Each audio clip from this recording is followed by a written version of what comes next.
हाँ तो हमने कल स्टार्ट किया था सूत्र निकलन द्वारा भाग करना। एक क्वेश्चन हमने कर लिया था, दूसरा क्वेश्चन देखते हैं आज इसका।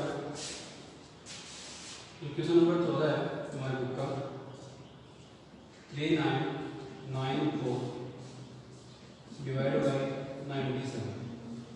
क्या करना है? सूत्र निकलन द्वारा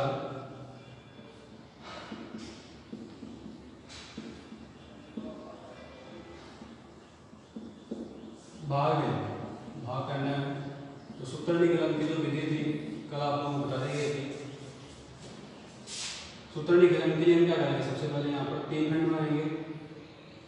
प्रथम खंड, द्वितीय खंड और तृतीय खंड।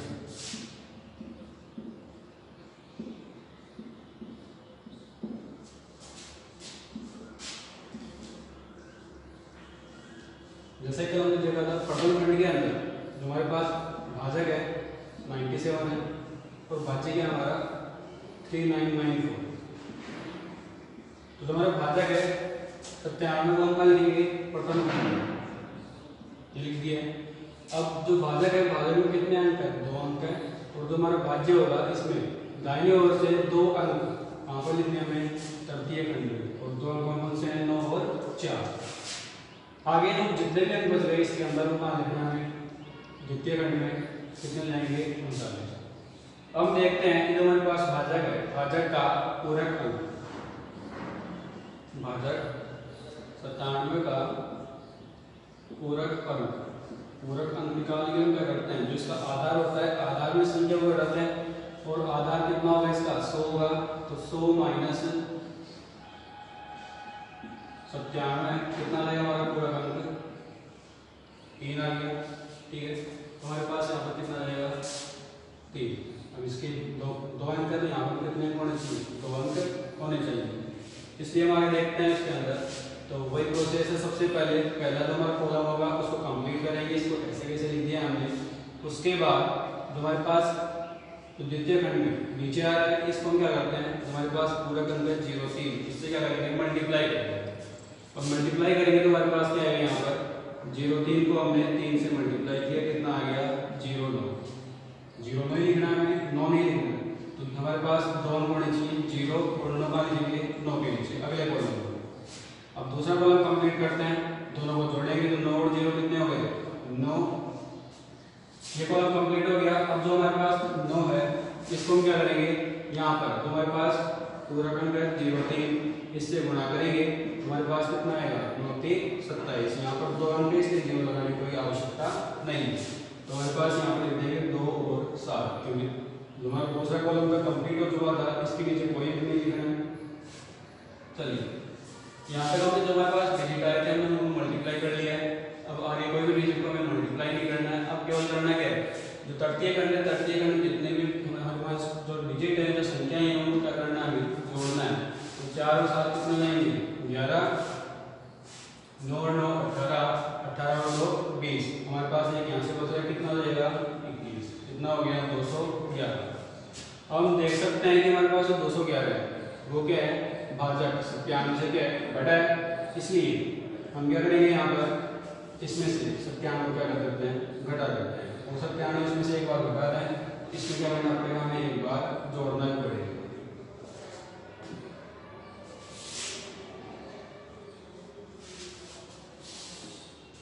और घटाने पर हमारे पास आएगा 11 में 7 में कितने बचे? 4। 10 में से 9 गए तो कितना बचा? 1। और यहाँ पर हमारे पास कितना बचेगा? 1। और यहाँ पर आ जाएगा हमारे पास 40। लेकिन यहाँ पर जो शेष बचा रहा है अभी भी वो कितना है? 114 है, जो क्या है हमारे पास 97 से क्या है? घटा है। इसलिए हम क्या करेंगे? एक बार फिर से इसमें से क्या करेंगे? जो हमारा भाजक है 97 इसमें से क्या कर देते हैं? घटा देते हैं। और उस उधर एक बार घटा रहे हैं, इधर क्या करना पड़ेगा? हमें 1 जोड़ना पड़ेगा। 97 में 114 में से घटाएंगे, कितना बचेगा? हमारे पास कितना आ जाएगा? यहाँ पर 17। ठीक है, और इधर हमारे पास आ जाएगा 41। हम देख सकते हैं कि हमारे पास जो शेष वाला 17 वो क्या है? 97 से छोटा है। तो हमारा यहाँ पर जो प्रोसेस है सूत्र निकलन द्वारा भाग करना वो क्या हो गया? हमारा कंप्लीट हो गया। तो हमारे पास आंसर आ गया 41 तो क्या हो गया हमारा भागफल और 17 हो गया हमारा शेषफल। तो लास्ट में लिख देंगे अतः भागफल 41 और शेषफल 17। ये हमारे पास उत्तर विकलन द्वारा भाग करना है, तो इसको आप लोग उतार सकते हो।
हाँ, तो इसको उतार लिया आप लोगों ने।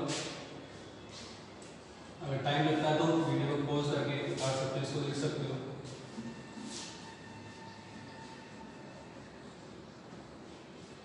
सूत्र निकलन के आगे हम देखेंगे सूत्र परावर्त्य द्वारा भाग करना।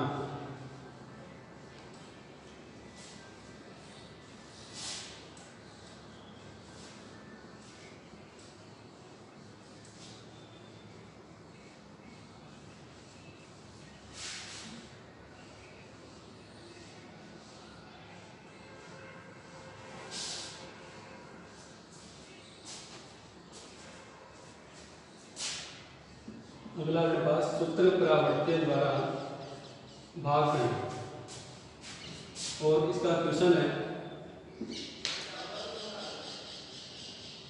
Question number 15। 2112 में हमें भाग करना है 97। अब सूत्र परावर्त्य द्वारा भाग करेंगे, इसके लिए भी बिल्कुल विक्रम विधि की जैसे ही 3 खंड बनाएंगे। प्रथम खंड, द्वितीय खंड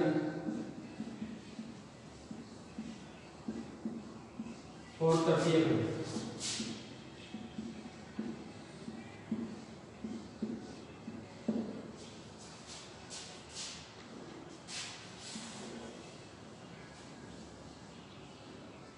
तीन कॉलम बना लिया हमने। प्रथम खंड में जैसे निकलन विधि में क्या लिखा है, यहाँ पर भाजक लिखा है। सबसे पहले हमारे पास भाज्य क्या होगा, इसमें 2112। भाजक क्या होगा हमारा 97। तो प्रथम खंड में क्या करेंगे, यहाँ पर सबसे पहले जो हमारा भाजक है, भाजक लिख दिया हमने। और इसके बाद जितने अंक यहाँ पर है 2 अंक है, उतने ही अंक पीछे से भाज्य के दाहिनी साइड से 2 अंक क्या करेंगे, तृतीय खंड में लिख देते हैं। वो कितने हैं, 1 और 2 12। इसके अलावा जो अंक बच गए वो कहाँ लिखना है, मध्य खंड में, द्वितीय खंड में 21। ठीक है। अब देखो फर्क क्या है, यहाँ पर सूत्र परावर्त्य योज्य और हमारे पास जो सूत्र निकला है, दोनों में अंतर क्या होगा। वहां पर हमने देखा था पूरा क्रम, जबकि यहाँ पर हम देखेंगे विचलन। यहाँ पे क्या निकालेंगे हम, विचलन। और विचलन क्या होता है, संख्या माइनस आधार। और संख्या कितनी होगी यहाँ पर, पूरा क्रम किसका देखते हैं, भाजक का। तो विचलन भी किसका निकालेंगे हम, भाजक का। हमारे पास यहाँ पर विचलन क्या हो जाएगा, संख्या हमारी कितनी है 97, आधार हमारा कितना है 100। घटाएंगे कितना बचेगा, -3। ठीक है। तो यहाँ पर लिखेंगे हम -3, लेकिन अब 2 अंक है तो यहाँ पर 1 0 लगा देते हैं। ठीक है। अब परावर्त्य, परावर्त्य का अर्थ है कि हमारे पास जो यहाँ पर विचलन आ रहा है, जो इसका चिन्ह है, इसको बदलते हुए यहाँ पर माइनस का है तो प्लस का लिखेंगे और प्लस का है तो माइनस।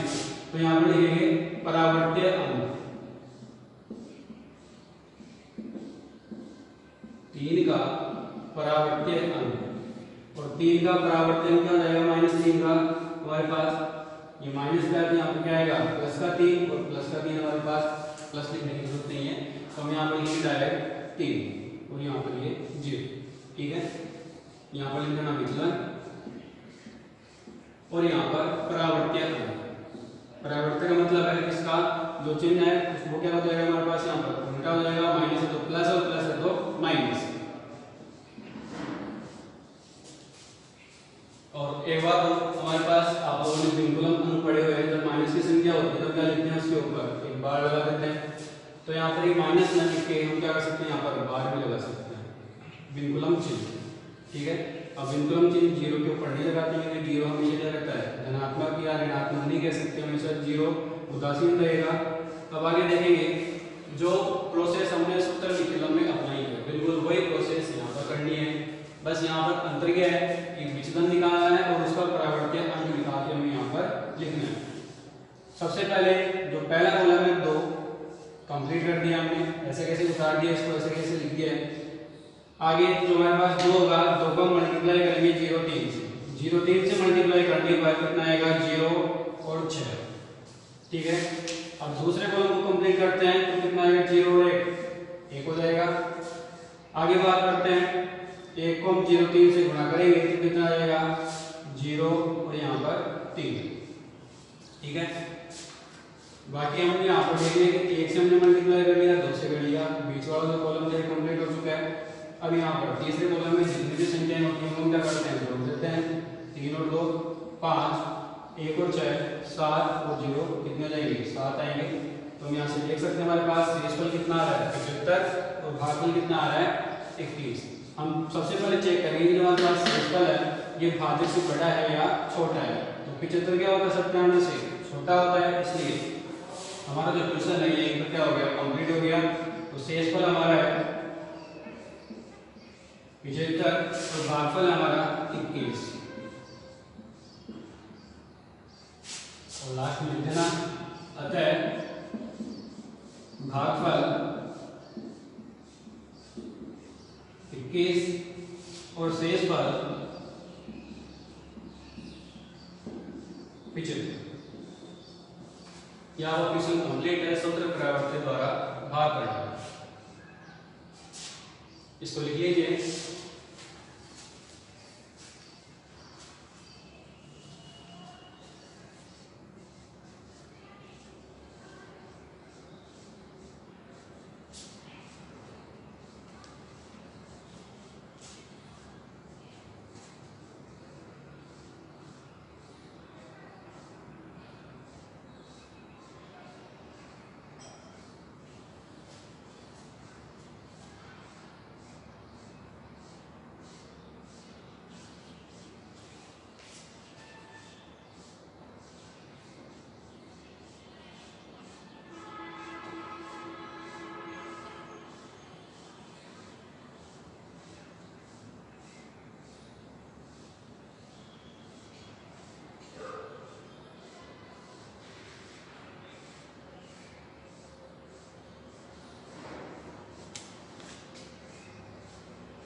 चलिए नेक्स्ट क्वेश्चन देखते हैं।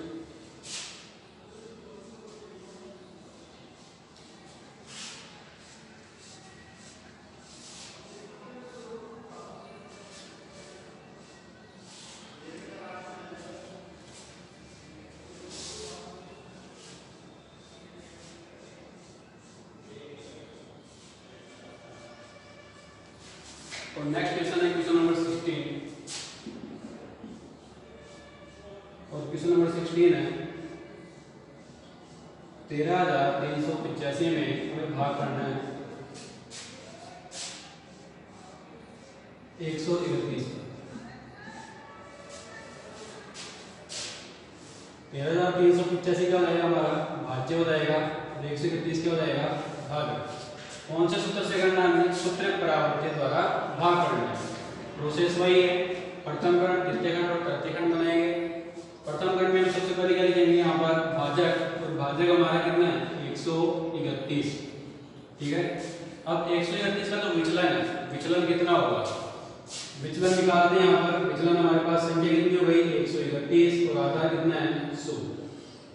तो विचलन हमारे पास कितना आ गया 31 आ गया, प्लस का है यहाँ पर लिखेंगे विचलन हमारे पास 31 31। अब हम बात करते हैं जो हमारे पास 31 आया इसका परावर्त्य अंक। परावर्त्य अंक क्या होगा हमारे पास माइनस का 31 और माइनस का जो 31 है इसको हम क्या लिखेंगे 3 और 1 दोनों के ऊपर लगा देंगे हम विनकुलम चिन्ह। हमारे पास यहाँ पर दोनों अंकों को क्या करना है हमें चिन्ह बदलना है, तो यहाँ पर भी लिखेंगे माइनस का 1 दोनों अलग अलग। ठीक है। तो यहाँ पर लिखते हैं 3 के ऊपर विनकुलम और 1 के ऊपर विनकुलम, अर्थात -3 और -1। द्वितीय खंड की और तृतीय खंड की बात करते हैं तो हमारे पास यहाँ पर कितने अंक है 3 अंक है। 3 अंक कहाँ लिखे जाएंगे तृतीय खंड में, कहाँ से? जो भाज्य है भाज्य के पीछे से दाहिनी तरफ से, तो कितने जाएंगे 3 8 और 5। द्वितीय खंड की बात करेंगे तो बचे हुए कहाँ जाते हैं हमारे द्वितीय खंड में मध्य खंड में आ जाएंगे, तो कितने हुए 13 अर्थात 13। पहला कॉलम कंप्लीट करते हैं, 1 आ गया, 1 को गुणा करेंगे -3 और माइनस के 1 से, तो कितना आएगा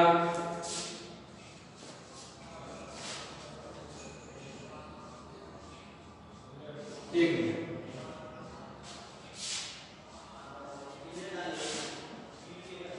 अब इस सूत्र परावर्त्य के अंदर हमारे पास जो तृतीय खंड होगा, तृतीय खंड में कितने अंक आएंगे तो हम आश्रित करेंगे आधार से।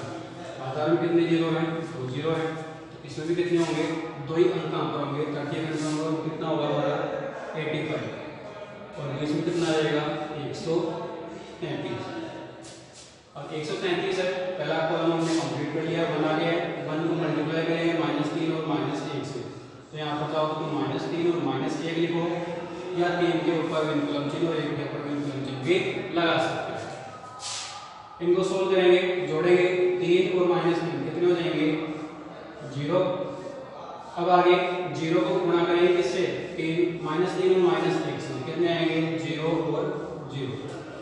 3 और -1 कितना हो गया 2, क्योंकि 0 अगर जोड़ते हैं कितना आएगा 2 आएगा हमारे पास। 2 को गुणा करेंगे -3 और -1 से, तो -3 से गुणा करेंगे तो कितना आएगा -6 है, और -1 से गुणा करेंगे तो कितना आएगा -2। तो हमारे पास यहाँ पर हमने गुणा कर लिया और संख्या लिखी। अब क्या करना है इन दोनों को जोड़ना है, तो 5 - 2 कितना हो गया 3, 8 - 6 कितना हो गया +2। हमारे पास शेषफल है 23, वो क्या है भाजक से क्या है छोटा है, इसलिए हमारे पास यही अंतिम उत्तर होगा शेषफल 23 और भागफल 102। यहाँ पर लिख देंगे आता है भागफल 102 और शेषफल 23। इसको लिख लीजिए। इसके बाद नेक्स्ट क्वेश्चन करते हैं।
चलिए आगे देखते हैं।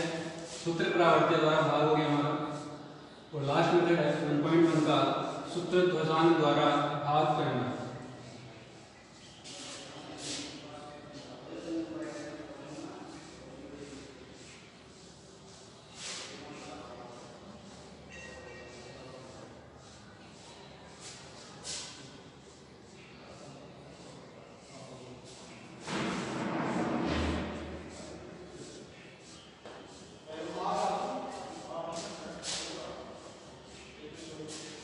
तो हमारे पास जो मेथड होगा सूत्र ध्वजांक,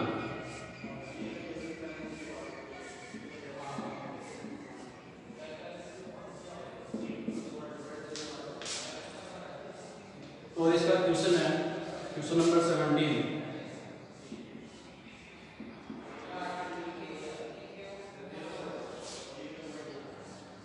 हमें और भाग लेना है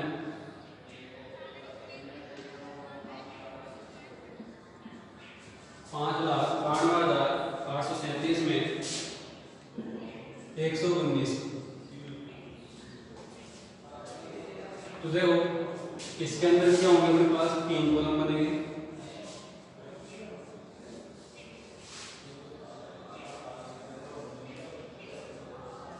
तीन कॉलम बना लिया हमने। जो पहला कॉलम होगा, ठीक है, यहाँ पर हमें जो हमारा भाजक है और ये क्या है हमारा भाज्य, तो भाजक का इकाई का अंक कितना है 9 है, यम का लिखेंगे ऊपर, इकाई का अंक जो होगा उसको कहाँ लिखेंगे ऊपर, और जो बचे हुए अंक है 11 है वो कहाँ लिखना अपने को नीचे। तो जो हमने ऊपर लिखा है इकाई का अंक, इसे हम कहते हैं ध्वजांक, इसे हम क्या बोलेंगे ध्वजांक, और जो नीचे लिखा हमने वो जो हमारा मुख्य अंक रखना है। 3 कॉलम बनाया हमने। जो पहला कॉलम है उसके अंदर भाजक का इकाई का अंक ऊपर लिखेंगे, अर्थात ध्वजांक लिखते हैं ऊपर, जो इकाई का अंक होता है उसे क्या कहेंगे ध्वजांक कहेंगे, और जो बाकी बचे हुए अंक इसके साथ में चाहे वो 1 अंक हो या 2 वो हमारे क्या रहेंगे मुख्यांक हो जाएंगे। आगे यहाँ पर हमारे पास ध्वजांक कितना अंक किया हमने 1 ही है, तो हमारे पास जो भाज्य है भाज्य का अंत से जो 1 अंक होगा लास्ट से वो कितना है 7 है, तो तीसरे खंड में लिख देंगे, और बाकी बचे हुए बीच में 5, 9, 2, 8 और 3। ठीक है, यहाँ तक क्लियर है। आगे देखेंगे तो हमारे पास देखिए जो भी हम यहाँ पर भाग देंगे, ठीक है, वो किससे करना है, जो मुख्यांक है हमारा 11 इसी का यूज करना है भाग देने के लिए, ध्वजांक का उपयोग नहीं करना है। ध्वजांक का उपयोग हम संशोधित भाज्य निकालने में करेंगे, जो कि हम देखते हैं। तो सबसे पहले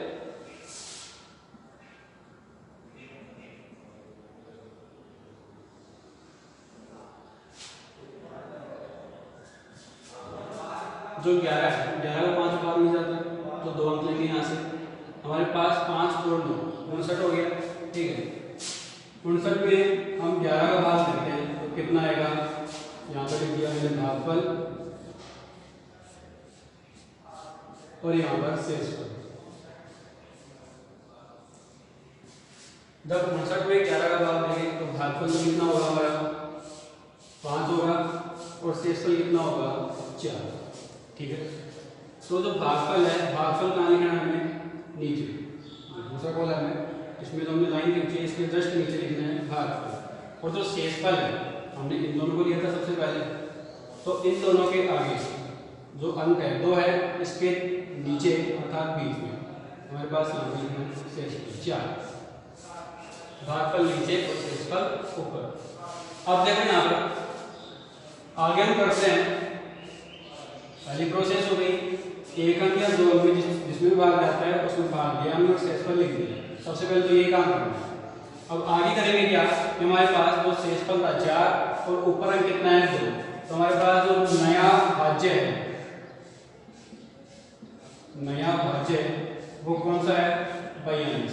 कितना होगा नया भाज्य 42 हो गया। तो 42 में अब क्या करना है अपने को 42 को नया भाज्य मान करके इसी में भाग देने की प्रोसेस करनी है, और उसके लिए हम यहाँ पर निकालेंगे संशोधित भाज्य।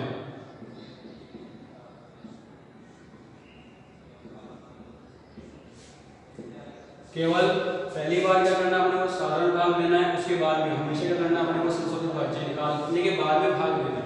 तो नया भाज्य हमारा क्या था 42 में से माइनस करेंगे किसको, हमारे पास भागफल कितना है था 5 को गुणा करेंगे भुजांक 9 से, तो हमारे पास यहाँ पर आ जाएगा 5 × 9। ठीक है, ध्यान में रखना है। संशोधित भाज्य कैसे निकालते हैं, नया भाज्य माइनस भागफल इंटू में भुजांक। संशोधित भाज्य निकालने के लिए नया भाज्य माइनस भागफल इंटू भुजांक। तुम्हारे पास 42 और माइनस में कितना आ गया 45, कितना आएगा ये माइनस का 3, जो क्या है असंभव है। -3 हमारे पास नहीं आना चाहिए, यहाँ पर क्या आना चाहिए हमेशा धनात्मक संख्या ही आनी चाहिए। इसलिए अब हम क्या करेंगे कि हमारे पास जो हमने भाग दिया था पहले, कितनी बार दिया था 5 बार, तो यहाँ पर अब जो भाग दिया था उसको एक कम कर दो, हमने पहले भाग दिया था 5 बार, उसको हम एक कम कर देते हैं, और यहाँ पर कितना रहेगा भाग, कितनी बार देंगे 4 बार, और 4 बार भाग देंगे तो इसका शेषफल भी क्या जाएगा चेंज हो जाएगा। पहले शेषफल कितना था 4, और 11 का भाग आपने 59 में 4 बार दिया है, तो कितना आएगा 44, 59 में से 44 माइनस करेंगे तो हमारे पास यहाँ पर शेषफल कितना बचेगा 15। ठीक है, तो हमने हमारे पास नया भागफल और शेषफल है, उसको क्या करते हैं यहाँ पर जो हमारे पुराने भागफल और शेषफल थे उनको काटते हुए जस्ट इनके नीचे लिखना है। इसकी जगह तो हमारे पास कितना आएगा 4, और इस 4 की जगह कितना आएगा शेषफल 15।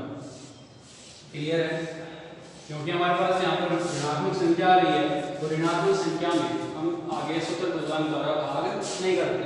हमारे पास हमेशा जो संशोधित भाज्य होता है कैसी संख्या मिलनी चाहिए, हमें धनात्मक संख्या मिलनी चाहिए, लेकिन हमारे पास यहाँ पर जो संशोधित भाज्य है वो क्या है ऋणात्मक है। इसलिए जो हमने पहले भाग दिया था उसको क्या कर देंगे एक बार कम कर दिया, पहले 5 बार दिया था, कितनी बार देंगे 4 बार। 4 बार भाग दे रहे हैं तो इसका शेषफल भी क्या हो जाएगा चेंज हो जाएगा। 4 बार भाग देंगे 44 आएगा, 59 में से 44 घटाएंगे कितना बचेगा 15। और जो हमारे पास नए भागफल और शेषफल है उनको भी क्या करना है यहाँ पर लिखना है, तो 5 को काट करके इसके जगह कितना लिखेंगे हम नीचे 4 लिखेंगे, और जो हमारा शेषफल 4 था पहले उसके जगह कितना लिखेंगे 15। ठीक है, अब आगे देखते हैं नया भाज्य क्या हो गया। नया भाज्य पहले 4 और तो गया इसका, अब कितना देगा 15 और ये 2, मतलब कितना देगा 152। जो नया भाज्य है वो कितना हो गया 152। अब इसका संशोधित भाज्य निकाल लेते हैं।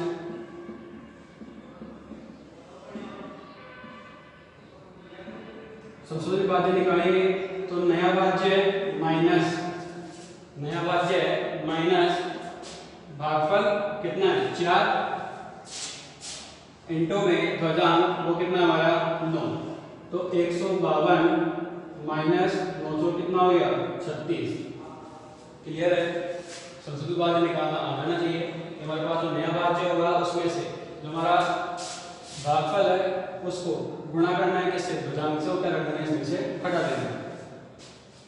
तो 152 में से 36 माइनस करेंगे कितना बचेगा 12 में से कितने बचेंगे 6, और 14 में से 3 तो कितने बचेंगे हमारे 11। तो हमारा जो नया भाज्य है वो कितना है संशोधित भाज्य 116 है, और 116 में अब क्या करना हमें भाग देना है किसका 11 का, जो मुख्यांक है इसका भाग देना है।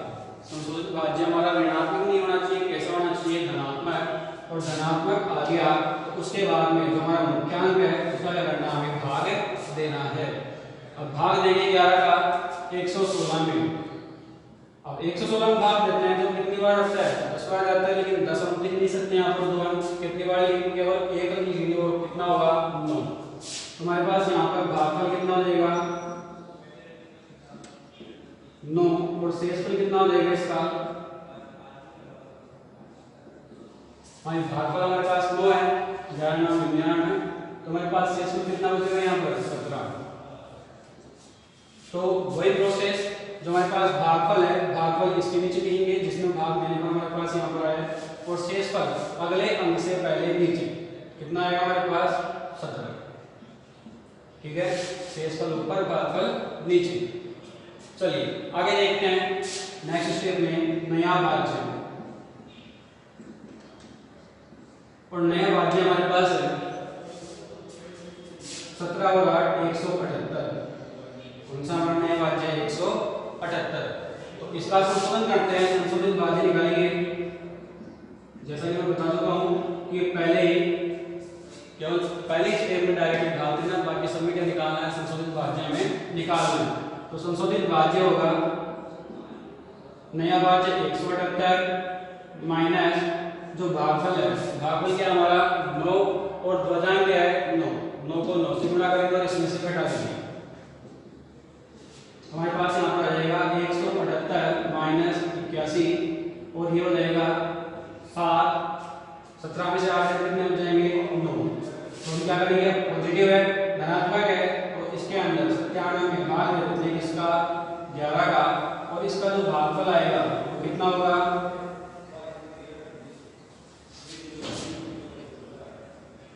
8 और शेष पर कितना हो जाएगा? अब एक भागफल 8 है हमारे पास, 11 के 88 घटाएंगे इसमें से, तो 7 और 2 कितने हो गए? 9। तो हमारे पास जो भागफल है वो लिखेंगे इसके नीचे और शेष पर लिखेंगे अगले अंक से पहले। यहाँ तक क्लियर है? कोई दिक्कत नहीं होनी चाहिए।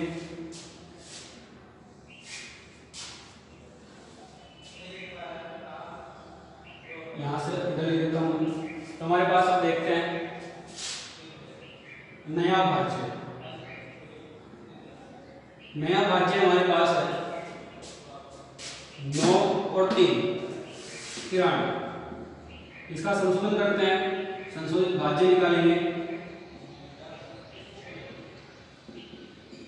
और संशोधित भाज्य कितना होगा? नया भाज्य 93 माइनस भागफल कितना है 8, इसको गुणा करेंगे ध्वजांक से 8 × 9, तो कितना आ गया? 93 माइनस 72, कितना बचेगा?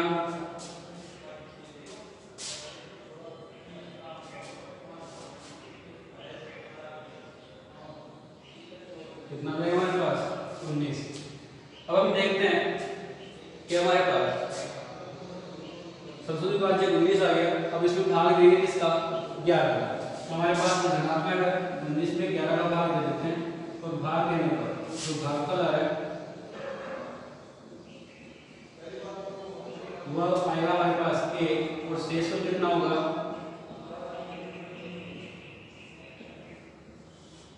8।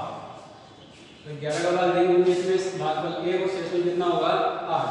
तो भागफल तो इसके नीचे और शेष पर अगले अंक से पहले, तो ये हो जाएगा हमारा 8। यहाँ तक कोई दिक्कत नहीं होगी। तो ध्यान में रखना है कि जो बीच वाला कॉलम कंप्लीट हो गया वही क्या होगा? हमारा भागफल होगा, और इसके अगले जो कॉलम के नीचे आएगा वो क्या होगा? हमारा शेषफल होगा। तो यहाँ तक कंप्लीट कर लेंगे, ठीक है। अब यहाँ से आगे देखते हैं कि हमारे पास जो नया भाज्य है वो कितना है? 87, ठीक है। तो यहाँ से संशोधन करते हैं, इसमें संशोधित भाज्य निकालते हैं।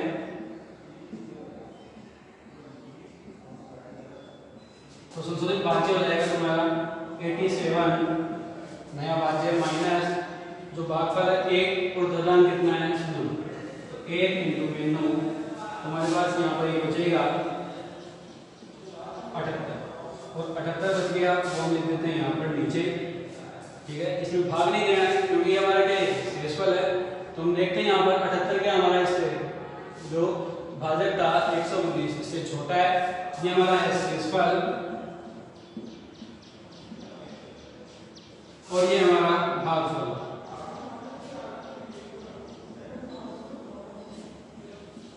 ठीक है, तो आपको लिख सकते हैं इसको डायरेक्टली 4981 और शेषफल हमारा कितना? 78। एक बार दोबारा से देख लें इसको। हमें करना क्या है? इसको प्रदान कर भाग देना है। 3 खंड बनाएंगे। पहले खंड में क्या लिखना? हमें भाजक लिखना। भाजक किस प्रकार लिखेंगे कि जो इसका इकाई का अंक होगा अर्थात ध्वजांक, इकाई का अंक जो होगा उसे क्या करेंगे? यहाँ पर ध्वजांक। ध्वजांक को हम ऊपर लिखेंगे और जो बचे हुए अंक है मुख्यांक है उनको हम लिखते हैं नीचे। इन्हीं से क्या करेंगे? भाग करेंगे और जो ध्वजांक इसका उपयोग क्या करते हैं? संशोधित भाज्य निकालने में करते हैं, जैसा कि आप अभी देख चुके हो। एक अंक हमारे पास ध्वजांक में है तो एक अंक का होना चाहिए, प्रत्येक खंड में होना चाहिए, तो वहां से लिखते हैं हम भाज्य से लिखते हैं दाहिनी ओर।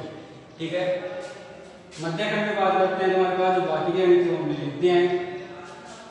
पहली स्टेप में मुख्यांक जो 11 होगा उसका भाग लेंगे 62 में, क्योंकि 5 भाग भी जाता है, तो 2 अंक लिए हमने 62 में भाग दिया। भागफल कितना आ गया 5 और शेषफल कितना रहेगा 4। भागफल नीचे लिखेंगे और शेषफल इससे ऊपर अगला अंक होगा उससे पहले। हम देखते हैं कि हमारे पास नया भाज्य कितना जाता है 4 और 2, 42 हो गया। लेकिन जब इसका संशोधित भाज्य निकालते हैं, संशोधित भाज्य कैसे निकालेंगे, नया भाज्य माइनस ध्वजांक इंटू में भागफल, तो हमारे पास कितना मिलेगा माइनस का 3, जो कि क्या होता है असंभव होता है। यहाँ पर हम क्या नहीं कर सकते, इसको सूत्र ध्वजांक द्वारा भाग नहीं दे सकते। तो संशोधित भाज्य हमारा कैसा होना चाहिए, धनात्मक होना चाहिए। इसलिए हम क्या करते हैं, जो हमने पहले भाग दिया था उसको 1 कम कर देंगे। 5 बार दिया था कितनी बार देंगे 4 बार, तो शेषफल कितना हो जाएगा 15। यहाँ पर भी इनको कट करते हुए लिखते हैं भागफल 4 और शेषफल कितना 15। इसलिए नया भाज्य हमारा बन गया 152 और संशोधित करते हैं हमारे पास कितना आ जाएगा 116। तो हमारे पास 116 आ गया, धनात्मक है। धनात्मक है तो क्या करते हैं, मुख्यांक जो हमारा 11 उसका क्या करते हैं भाग दे देते हैं, और भाग देने पर भागफल से 9 और शेषफल कितना है हमारा 17 है। तो हमेशा भागफल नीचे लिखेंगे और शेषफल होगा वो हम कहाँ लिखेंगे, अगले अंक से पहले नीचे की ओर। ठीक है, तो हमारे पास यहाँ पर आ जाएगा शेषफल 17 और भागफल 9। नया भाज्य हमारा कितना बन गया 178। इसका संशोधित भाज्य निकालते हैं, तो नया भाज्य माइनस भागफल इनटू में ध्वजांक, तो हमारे पास क्या आता है 97, जो कैसा है धनात्मक है। और धनात्मक है तो हम क्या कर देंगे, इसमें 11 का भाग दे देंगे, तो हमारा मुख्यांक है। भाग देने पर कितना आ रहा है भागफल 8 और शेषफल कितना आ रहा है हमारा 9। तो हम भागफल 8 नीचे लिखते हैं और शेषफल 9 ऊपर लिखते हैं। क्लियर, आगे देखते हैं वहां से यहाँ पर। तो हमारे पास नया भाज्य हो जाएगा 9 और 3 93 हो गया। संशोधित भाज्य निकालेंगे, 93 माइनस 8 इंटू 9 72। तो हम यहाँ से माइनस करने पर हमारे पास कितना आएगा 19, जो कैसा है धनात्मक है। भाग दिया हमने मुख्यांक का, तो हमारे पास 19 भाग 11 कितना आएगा भागफल 1 और शेषफल 8। भागफल नीचे लिख दिया, शेषफल जो होगा अगले अंक से पहले कितना हो जाएगा 8 और 7 27। नया भाज्य आ गया हमारे पास। ठीक है, बीच वाले कॉलम में जो होगा वो भागफल और लास्ट वाले कॉलम में जो होगा वो क्या होगा हमारा शेषफल। तो हम देखते हैं इसका संशोधित भाज्य निकालिए, 87 माइनस 1 इंटू 9। 1 क्या हमारा भागफल और 9 क्या हमारा ध्वजांक। तो 87 माइनस 9 कितना बचेगा हमारा 78। और 78 जो हमारे पास है इसमें भाग नहीं देना है, क्योंकि ये क्या है हमारा शेषफल है। केवल भाग देने की प्रोसेस हम कहाँ करेंगे, केवल बीच वाले खंड के लिए। ठीक है, इधर जो हमारे पास संख्या आएंगी उनके लिए हम ये काम नहीं करते। तो हमारे पास ये इसका भागफल आ गया हमारे पास 4981 और शेषफल आ गया 78। इसको उतार लीजिए, कोई दिक्कत हो तो आप बता सकते हैं।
जो कल होमवर्क दिया गया था वो आप लोगों ने कर लिया होगा। अगर उसमें कोई दिक्कत है तो आप स्कूल के व्हाट्सएप नंबर पर पूछ सकते हैं, बता सकते हैं, वो आपको अपनी क्लास में नंबर बता दिए जाएंगे।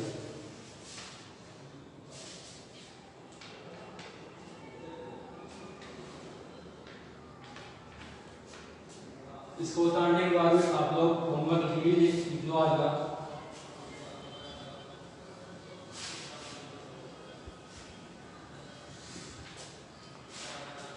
और होमवर्क में पहला क्वेश्चन है आपका, जो आपकी बुक का क्वेश्चन है, पहले भी दिया गया था क्वेश्चन करने के लिए। क्वेश्चन नंबर जो 12 था बुक में, ठीक है।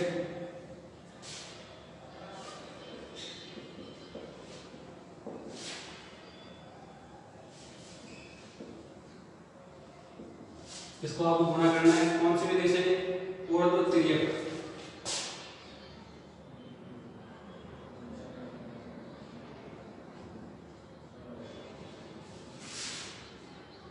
अगला जो क्वेश्चन है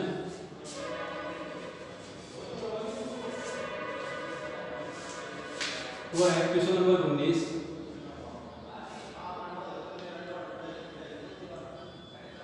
इसमें भाग देना आपको,